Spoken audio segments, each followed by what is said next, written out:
ছোট্ট বন্ধুরা, আমরা সবাই ভালো কথা বলি, সৎ পথে চলি এবং একে অপরকে সহযোগিতা করি, তাহলেই এই জন্মাষ্টমীর অনুষ্ঠান সার্থকতা লাভ করবে।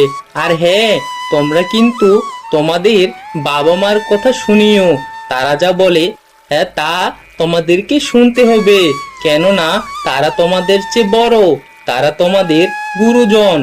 আর তোমরা যদি গুরুজনকে সম্মান করতে পারো, তাহলে ভাববে আমি অনেক খুশি হই। ধন্যবাদ ছোট্ট বন্ধুরা।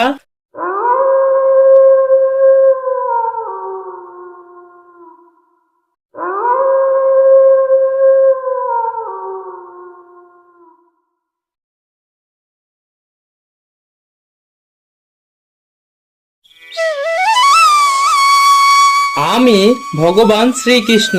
পৃথিবীতে যখন সত্যের শঙ্কা জন্মে আর এই সুন্দর পৃথিবীটা পরিপূর্ণ হয় মিথ্যার মায়াজালে, তখনই আমি ভগবান শ্রীকৃষ্ণ রূপে পৃথিবীতে আসি সত্য প্রতিষ্ঠার জন্য।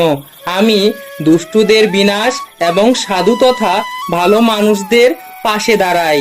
জন্মাষ্টমীর উদ্দেশ্য সত্য ও ন্যায় প্রতিষ্ঠা করা এবং সকল সম্প্রদায়ের মধ্যে ভ্রাতৃত্ববোধ জাগ্রত করা। শুভ জন্মাষ্টমী।